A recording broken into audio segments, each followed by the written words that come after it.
ఈరోజు మనం the best మిర్చి బజ్జీ ఎలా చేసుకోవాలో చూద్దాం. టిప్స్ ఫాలో అయితే బజ్జీ సూపర్గా వస్తుంది. మీరు కూడా ఈ బెస్ట్ రెసిపీని ఎంజాయ్ చేస్తారు. ఒక బౌల్లో 1.5 కప్పు దాకా శనగపిండి తీసుకుని పిండికి సరిపడా ఉప్పు, హాఫ్ టీ స్పూన్ దాకా పసుపు, 1 టీ స్పూన్ దాకా ధనియాల పొడి, హాఫ్ టేబుల్ స్పూన్ దాకా అల్లం వెల్లుల్లి పేస్ట్, అలాగే కొంచెం నలిపిన వాము వేసుకుందాం. ఇప్పుడు వాటర్ని కొంచెం కొంచెంగా యాడ్ చేసుకుంటూ పిండిని కలుపుకుందాం.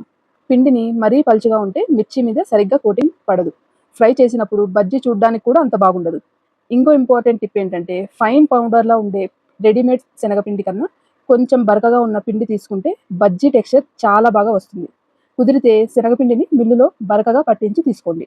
ఇప్పుడు హాఫ్ టీ స్పూన్ దాకా వంట సోడా తీసుకుని కొంచెం వాటర్తో కలిపి పిండిలో యాడ్ చేసుకుందాం.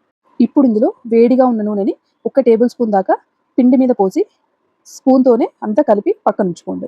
వేడి నూనె పోస్తే బజ్జీ కోటింగ్ క్రిస్పీగా వస్తుంది. డీప్ ఫ్రైకి సరిపడా ఆయిల్ పెట్టి బాగా హీట్ చేద్దాం.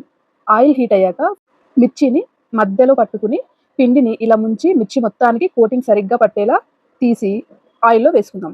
ఇలానే కడాయికి సరిపడా మిర్చి వేసి ఫ్లేమ్ని మీడియంలోకి అడ్జస్ట్ చేసి మిర్చినన్నిటిని ఇలా కలుపుతూ వేయించుకుందాం. మంచి గోల్డెన్ కలర్ వచ్చాక బయటకు తీసుకుని పక్కన పెట్టుకుందాం. ఇదే ప్రాసెస్లో మిగిలిన బజ్జీలన్నిటిని కూడా ఫ్రై చేసుకోండి.